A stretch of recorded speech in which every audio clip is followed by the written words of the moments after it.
Hi, I'm Jeremy Gaffney, and this is WildStar. Today we're going to talk something particularly cool, combat, and specifically telegraphs. What's a telegraph? Well, basically, the real simple concept is this. You see a red thing on the ground, you get the heck out of it.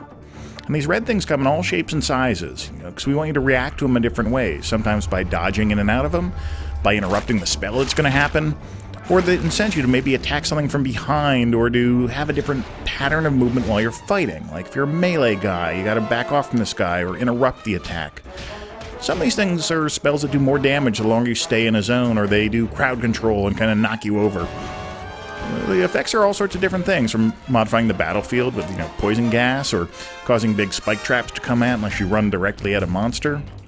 Or they're just crazy and random, and they're causing you to have a different pattern in each fight, because we don't want you getting too used to things, This monster burrows underground, and then it seeks you and pops up and damages an area, or monsters will knock you back into more and more damage. We start off simple, and then as time builds, as levels go up, we start throwing more and more at you.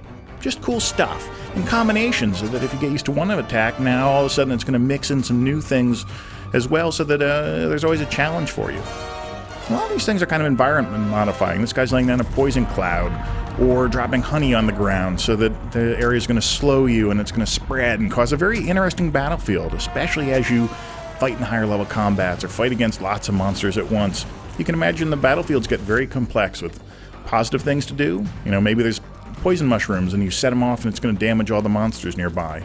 Or you can learn from these things and maybe lure monsters into a cannon strike, or in general, the more intelligent you are about using these things, we like giving you bonuses for doing them to make the environment very interactive. This makes it so that not just monsters are interesting to fight, and they get lots and lots of cool powers over time. You get cool powers over time to use against them, some of which change the battlefield to yourself.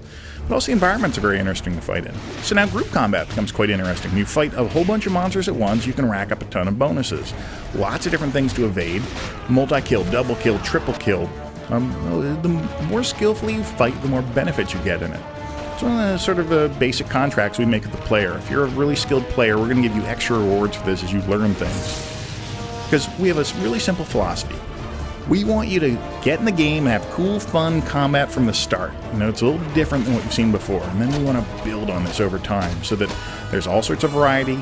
We don't want people getting bored as they level up in the game. We want you to get from level 1 up to top level, seeing different monsters, different environments, different combinations that just get cooler and cooler and cooler.